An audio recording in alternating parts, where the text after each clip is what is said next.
Satan's snare is comparison. So we Mm-hmm. should never compare ourselves to what someone else is doing. We just have to sit with the gift that God has given us and ask Him to guide us on how He wants us to use it best for His glory.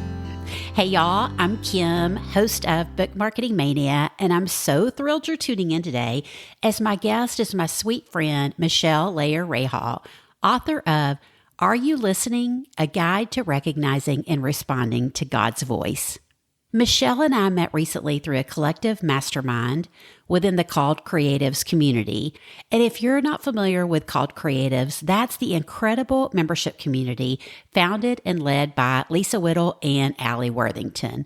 And their arm of Called Creatives, which is called Called Creatives Publishing, is the one that published Michelle's book. So I couldn't wait to dig into her new book and who her target readers are. Plus, you'll get to hear Michelle read a snippet from my favorite chapter of her book called Doors. Michelle shares how you can recognize God's voice and direction on starting to write your book and how to market it without getting overwhelmed or taking too much time from writing. Plus, we talk about how short form videos can help you build your audience and how Michelle is using them on Instagram. Plus, how she can work with writers like you as a writing coach. As always, you are in for a treat today, so let's get to it. Hey, Michelle, welcome to Book Marketing Mania. I'm so thrilled you're here to serve my listeners today. I am so excited to be here, Kim. So thank you for asking me. Yeah. So y'all heard me introduce Michelle to you in my introduction and talk about her new book, Are You Listening? A Guide to Recognizing and Responding to God's Voice. So I'm so thrilled. Michelle, I would just love for you to tell us a little bit about your book and who you wrote it for. Okay. Well, I wrote the book for people who know God, but don't necessarily have a relationship with Him. I think God is constantly speaking to us, but our world is so chaotic and noisy, we don't recognize or hear Him easily. And so I wrote this book with some guidelines as to how we can keep our eyes and ears tuned to how God might be trying to speak to us in today's world. Like when I think back to how God got in touch with Moses through the burning bush, I think, well, of course he saw the burning bush. He was in the wilderness tending to his father-in-law's flock. There was nothing else around. How do you miss that? But in today's society, we are bombarded with sound bites and music and parties and just noise. And so it's easy for us to miss when God is trying to talk to us. So that's what this book is about. Yeah, I love that so much. So when I was reading Michelle's book, one chapter that especially jumped out to me, and I know God was probably just trying to speak to me, and I have a feeling it's going to really resonate with my audience of authors and writers. So Michelle, would you just read this little paragraph we were talking about doors in your book? Sure. Open doors align us with God's will, provide us a direct path forward, and keep us safe. Therefore, walk through them. Closed doors protect us from unknown evils, pains, and disasters. Therefore, stop pushing if you encounter one. And though it's hard not to push when you desire what's on the other side, it's in your best interest to submit to God's will. God's timing is perfect, so it is possible that a closed door will open at a future time. Yes. Oh my gosh. And I just think so much about writing books, publishing books, marketing books. Like there's so much that comes into that with open and closed doors, whether it be, the relationships with other people in the industry, or of course, pitching your book to a publisher and, just different opportunities, pitching podcasts, which we talk a lot about on the show. Just so many doors that get open to so many great things, but then sometimes the doors get closed and we get so bummed out. But I love that you kind of remind us of God's timing is perfect and you never know when it might open again, or he may open the door to something even better that you had no idea was coming down the pipeline. So I want to ask you about that, Michelle, because I know this is at least your second book for sure that you've written. But for our listeners that, feel like maybe they have a book inside them, how would you recommend, they can really listen for God's voice and direction on, is it time to start writing this book and, setting goals to actually write those chapters and turn it into a book one day? Well, I'm a big advocate for listening to God in silence. So in order to discern what God's will is for your writing, I do think you need to make quality time, set it apart, and sit with the Lord. Instead of asking friends what they think you should do, or just jumping in and hiring someone to help you finish the book, sit with God and ask him what he wants you to do. Sometimes God's calling people to write just because they need to get it out of their system. There's a story in them that needs to be processed. And maybe the author is supposed to write it just for themselves, you know? And other times, God does have a plan that this book is going to go bigger and it needs to have a bigger audience, but you don't know that unless you sit down with the Lord. I work as a writing coach as well, and I try to help the people that I work with find clarity as to what is the purpose for their writing. What is God calling them to do? And it's sometimes hard to do that on your own, but you'll get much further along with your writing if you make God your co-author. Gosh, that's so powerful. Yeah. That's so right. I mean, you're really speaking to me, Michelle, on this, because I know like years ago, I went to the She Speaks conference and I thought I was going to write a book. That was my goal to go. I was wanting to learn about writing and write a book. And then I came home and did nothing with it. And then I went back the next year and tried again. And again, I just didn't do anything with it. But I really felt like God was laying on my heart that second year to just use my marketing experience to help all the women I was connecting with. I loved reading their books and things. And I felt like he was just kind of like, me and you have a little journey still to go on. And I should probably write it, like you say, even for myself. Like that would be such a good exercise for me.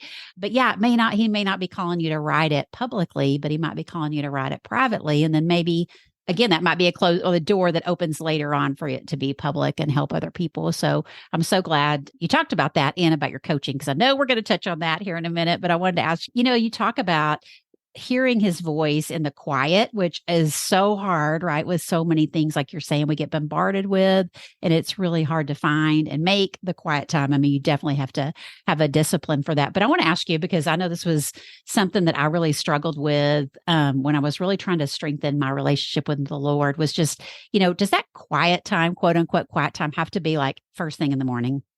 Oh gosh, no. Oh my goodness. No, it can be any time. I usually talk to God before I even get out of bed. I just have a little conversation with him, and it always revolves around, Lord, give me something to do today for your glory. Just let me touch one person today. And then I get up and sometimes I go sit and have quiet time, or sometimes I go right to my computer, but it doesn't matter. I think, God is not only talking to us in the morning, he's talking to us all day long, right? So when you feel out of sorts, like things are just not going right, you're just off kilter, that's a great time to get quiet. It's a great time to just sit in the Lord's presence, have a conversation with him and quiet your mind and just listen. And then there are other times where things are going great and I just want to turn on some loud music and praise God. Yeah. It's just trying to stay cognizant of his presence at any time during the day. And even though I'm saying get quiet, when it's just me and God, I can be loud and noisy myself, right? I can be singing or praying at the top of my lungs, but that's still, I'm calling it quiet time. Maybe it's better to say my private time with God. Yeah. Yeah. I love that. Well, I know that's just, like I said, something that I kept hearing over and over. And I was just like, if you don't do it this one way, then it doesn't work. But like you said, oh my gosh, just, that's definitely something I've had to learn, is just like stopping in the middle of the day and just being like, whoa, like let's just take a little break and, have a little quiet meeting.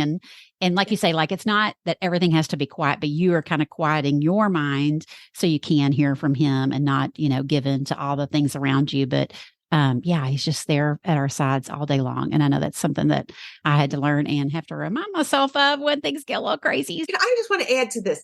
Our God is so creative, and there is no one right way to communicate with him. What works for one person doesn't work for another. And what God calls one person to do is not what he's calling another person to do. And that's the same way in the writing world. Yes. One person might really be able to market well through Facebook, and another person might market well through emails or Instagram or LinkedIn. So it's really finding the path that works for you with God's direction. Yeah. Well, and that just, I'm so glad you said that, because that just kind of answered my next question that I was going to ask you about, was just, again, like, how can we listen and hear his voice and his direction when we do always, see what the next person's doing with their book marketing, or, we hear about all these really great ideas, and it's like, okay, but how am I going to ever have time to implement these? Because I want to spend time writing, not to spend all my time marketing. And then just, how can we listen to his voice and figure out, God, just let you lead me on this, right? This is your book that you've given me, your message, even if we're building our audience, just, this is all yours. Just like this podcast, it's all yours. And I want to make sure I glorify you well, but don't give in to all the craziness and think you have to do it all. And I think you were kind of talking about that. But I did want to ask you about how you recommend, as a book coach, especially Michelle, but also from yourself, just written a couple of books, is how do you make sure that you're not spending too much time on, the marketing and like learning new ways to market and all that, versus the time that you feel like you should be writing, what he's called you to write. And I know that's like some people have a harder time balancing that. So do you have any tips on that, just to make sure that, you do have to market, you do have to get your message out there, but you don't want it to take away time from writing? Well, let me preface this with Satan's snare is comparison. So we should never compare ourselves to what someone else is doing. And quite honestly, there's no new subject on earth. I mean, we're all just repeating a lot of information. So you can't say, well, that person's already written about that, or that person's already marketed it that way. We can't compare ourselves. We just have to sit with the gift that God has given us and ask him to guide us on how he wants us to use it best for his glory. So that said, I know that there's a lot of writers out there who have a book inside them and they just want to sit down and write it. And the marketing takes a back seat. And then there are other people who are great at marketing. Like, Kim, I'm looking at you. You're incredible, and you're podcasting. Not something I ever want to do, right? but Much to my chagrin. But this is your gift. And so, but you have to do both, and you have to do both at the same time. So the writing, me sitting in the quiet in front of my computer typing away, that fills me. That just makes me happy. But I hit walls too in my writing. And I know I have to work on the marketing, even though that's not really what I want to do. But there's two things that I do. Number one, I try to do a balance, right? If I get so caught up in the writing, I have to pull myself back and say, okay, this is not getting anywhere. God's given me a good word to share, and I'm not using it, right? Yeah. So you have to kind of tell yourself to do both. And there are so many good teachers out there who can teach about marketing or teach about writing. And so you have to find a schedule that works for you. I personally do better in huge chunks. So I might write for an entire week and then I'll market for an entire week. Other people do well if they do it a little bit each day, a little marketing, a little writing. So it's finding what feeds your soul and then just leaning into that and sticking to it, unless God calls you off the path. But you have to do marketing as you're writing, and as you write, you need to do marketing. So they have to go hand in hand. Yeah. Otherwise, you're going to have a book and no one to buy it. Yes. Oh my gosh. Yeah. So I want to dig into that some more again, Michelle, just because you're an author and you also are a writing coach. So I know you see this a lot. And I know just by the name of my podcast, Book Marketing Mania, I know a lot of people think, okay, this is for when I have my book in hand, right? And I try to preach, and I probably don't preach it enough, that, it starts way back, right? Way back when God's first laid that message on your heart. You're going to start then to build an audience that he's calling you, to write this book for. So I'd love for you just to talk about, how you've seen that maybe change, or what you've seen work really well for you personally lately to build an audience, before your book is ready to sell, but you're marketing it ahead of time. Well, complete disclosure here. So the first book, I didn't know what I was doing, and I did it all wrong. I wrote the book Hey, that's right. That's way. I wrote the book without paying any attention to marketing. Mm-hmm. Meanwhile, I started to listen to some experts on the internet about marketing. And I thought, I don't know. Do I really have to do this? I'm just writing the book. God called me to write the book. I'm really not into marketing. But it kind of took on a life of its own. And then I realized, oh my gosh, I have to really push this thing or it's not going to go anywhere. Mm-hmm. So I didn't really start the marketing on my first book until almost a year after it was written. So totally backwards. And I think to myself, oh my gosh, if only I had set it up, it would have been a better launch. It would have gotten into more hands. And then I thought I was a one and done kind of writer. But then I felt God call me to write a second book. And I said, all right, God, if we're going to write this second book, you have got to get me more followers. And I just started taking online classes and joining a writing community and getting the support I needed and learning what I didn't know. And as I went through that, I started branching out into Instagram, which I had never done. I Facebook here, and that's about it. But then I started getting into LinkedIn, and I enjoyed it, actually. And so I started branching into those. And I remember one day about 8 months ago, I sat down and I said, God, this book is coming out in the fall. I need more followers. And he clearly said, so do I. And I went, wow, maybe I've got my focus wrong here, right? I'm focusing so much on getting people to follow me instead of getting people to follow God. And I think that's one of the pitfalls we often fall into as authors, is that we have to remember that we're serving a community. We're not writing what we want to get off our chest. We are serving a reader. And so we have to give them something that either improves their lives or teaches them or transforms them in some way. And so that's what our focus needs to be. And it was almost like a light switch went off. I thought, you know what? I've been talking about doing reels on Instagram. Let's do it. And I kind of shot up to over 12,000 followers with reels. And I think the beauty in reels, more so than posts, is that it allows the listener or viewer to see you as a person, right?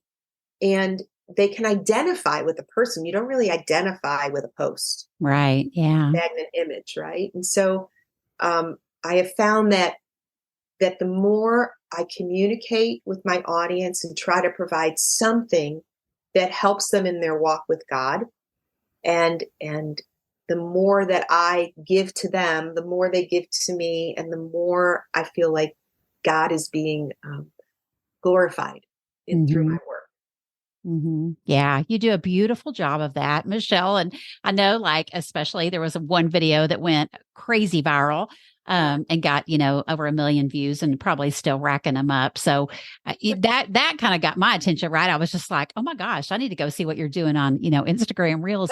And I love that you just show up, I mean, obviously you're beautiful and you have, a lot of times you have your makeup on, your hair is looking pretty and stuff, but it's not like some professional. I'm old. I'm a little older here, so I need makeup and a hairstyle. You do not. But then some days, like you were out, it looked like you were, out on the mountainside, with your friends and hiking. And, just like, but it's like, hey, I have this message for you. And I so am inspired by that, and I wish more of us would do that. Just, we're just hopping on and sharing inspiration from God's word. And I love that, you can do it in these quick little bites of information, which I think, especially if we're trying to reach non-believers, that's what they need to hear is just, not having it jammed down on our throat, which I just heard somebody say the other day. And I was like, oh, that's so true. Like, that's not what he's calling us to do. But so I think you're doing an amazing job of that and being very inspirational to us all. And so I would love to ask you about that. Just, any tips you have from that for, a lot of people, including myself. I don't always love jumping on video, but I do think it is important for people, especially for authors, for people to see your face and hear from you. Cause I just think that connection is just so, it just really hits my heart so good. Like, because then when I read the book, it's like, I love it when you read a book and you feel like the author's really speaking to you. This is like, oh, wow, they've Yeah. been peeking in my window, but then to be able to hear it in their voice, like, I mean, you can do that with an audiobook, I know, but it's like, if you've connected with somebody online, then you really hear their voice come through their words. So I think it's just an amazing connection to readers, but I'd love to hear any, tips you have about, overcoming that fear of video, or maybe just, how to get your message. That's what I think about, is like, sometimes I'll think about hopping on video and I'm like, oh, I don't even know what I was going to say. I didn't have a plan for it. So any tips you have to share with us on that? Well, I think when you record a video, it's easier if you think you're talking to one person. If you think you're talking to hundreds, it's frightening, right? But if you think like, I'm just getting in front of this camera, I'm recording this little video for my friend, then it's a lot easier to talk. And every time I do post a video, I'm thoughtful about the hashtags I use. There's a few that I use this over and over. But I always change up the hashtags because that gets a different audience viewing you, right? So you look at your reel and you think, who could this address that I haven't addressed before? And I'll always get new followers because of my hashtags. And every time someone shares one of my reels, I try to follow that so I can see where they're posting, and then I'll send them a little message and just thank them for sharing, right? So it's building that community. I always try to respond to every single one of my comments within 24 hours, if not within hours after I first post. But I'll always go back to my old ones and try to just comment and build that relationship with my followers. And I think the biggie is, as authors, we always want to be collecting email addresses because those media outlets can go down at any time, but they cannot take away our email addresses. So every so often, whether it's Instagram or LinkedIn or Facebook, you need a call to action where you say, I know you've been following me for a while. I send a newsletter or I send encouraging notes. Can I have your email? Would you like to be added to my email list? So every so often, you do need to be asking people to come on board with you in your pursuit to get your message out. Yeah. Oh, I love that. Just the invitation to come on board with you. I think that's a great way to think about it. Like, versus like, oh, got to get all these people on my email list. It's like, no, you really are inviting them to become a part of your community. And like you say, they can be a part of your Instagram community, but then if Instagram goes away, and we know that can happen really easily, how can you stay in touch with those readers and let them know that you have another resource for them, or just, in their inbox periodically, giving them encouragement. So I think that's a great idea to always remember to do that.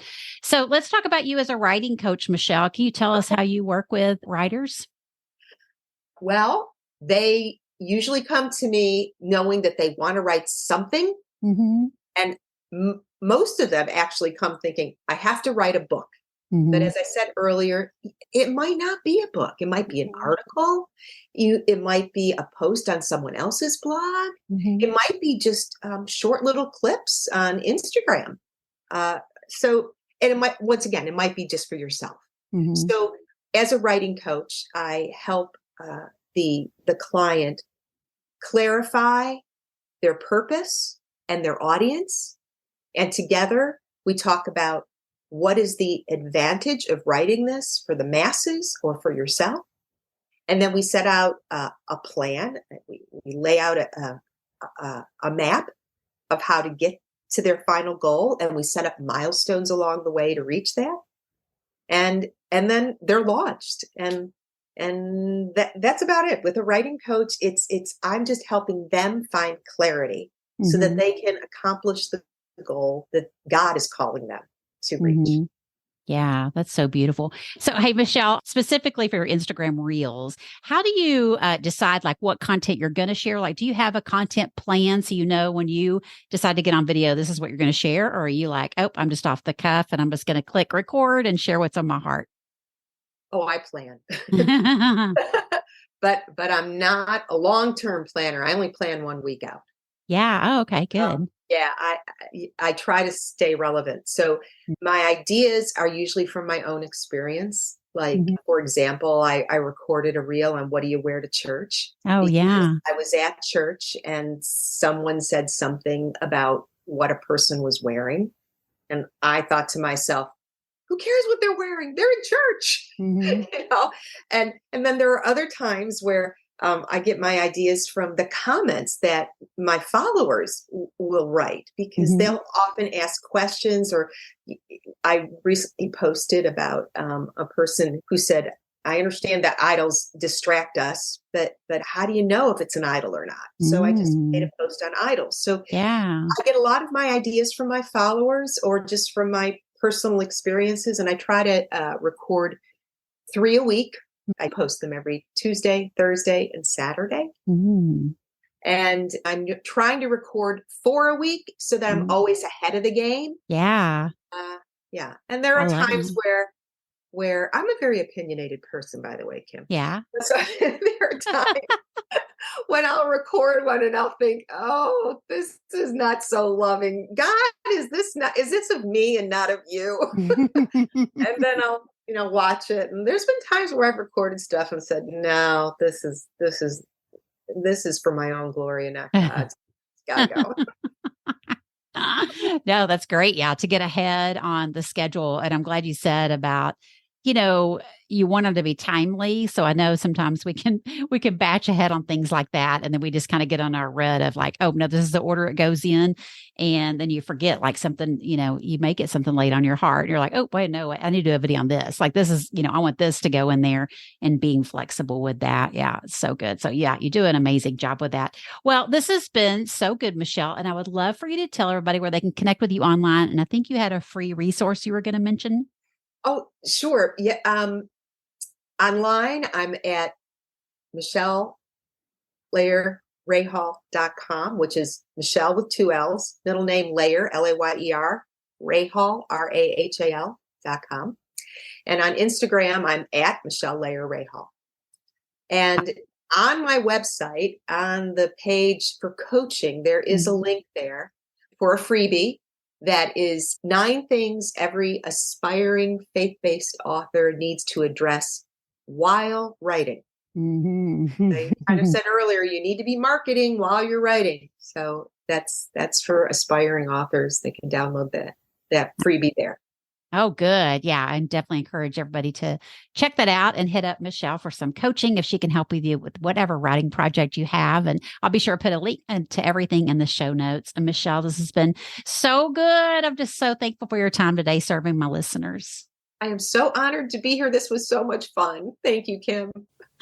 Oh gosh, y'all, isn't Michelle wonderful? Be sure to check out her book, Are You Listening? A Guide to Recognizing and Responding to God's Voice. I love that God called her to write for us and also coach writers like you to write for Him too. Thanks for tuning in today. And as always, I'll be there for you to help you build your audience and market your book one podcast at a time. See you then.